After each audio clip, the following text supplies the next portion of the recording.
So is it possible at all to have clarity in thought? How could it happen? Yeah, very good, very deep and very good question this is. You see, thought has to be objective, and thought has to know that because it is a power which reflects reality. Reality is split into seemingly two disparate halves, outer reality, inner reality, and thought has to be faithful to reality. That's the function of thought. It's like a map. Thought is like a map. So when a death has occurred in the family, for example, thought must adjust itself very quickly by understanding reality intelligently, so that it will continue to be faithful to reality, and it will not be a mismatch. So, for example, grieving beyond natural limits. Somebody's passed away, and you're grieving for 1 year, and you're not reconciled yourself to that reality, and you're not assimilated that reality, then I would say the thought is lost its capacity to be faithful to reality.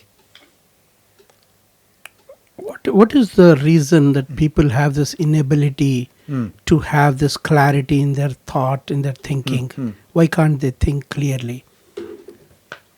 That's another very deep question.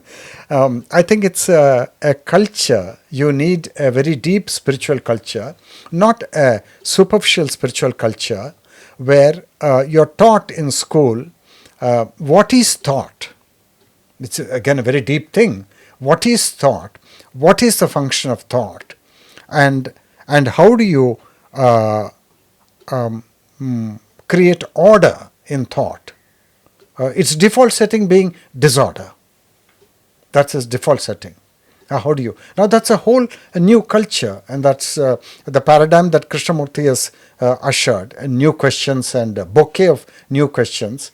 And so we have to have not yoga schools really, but this is learning the place of thought and giving thought its due place, and then ensuring that thought is rested, and thought doesn't become restless, and thought doesn't become a monkey and a ghost. So this is a huge endeavor, and all the people who are interested in Krishnamurti, they may have opened themselves up to this open question of creating order within. It's a completely new... It's very radical. Very right. It's a complete... That's why I say it's a paradigm shift. It's a completely new aspiration of man, understanding thought, because thought is inseparable from you, right? Of course. Correct? Right. So now, what is the place you're going to give to thought? Should you not address that question? I've never thought about it. Oh my God. Yeah, that's the condition of humanity, I think. So we've got to work on that. That's a huge thing which is important. Thank you. That's great.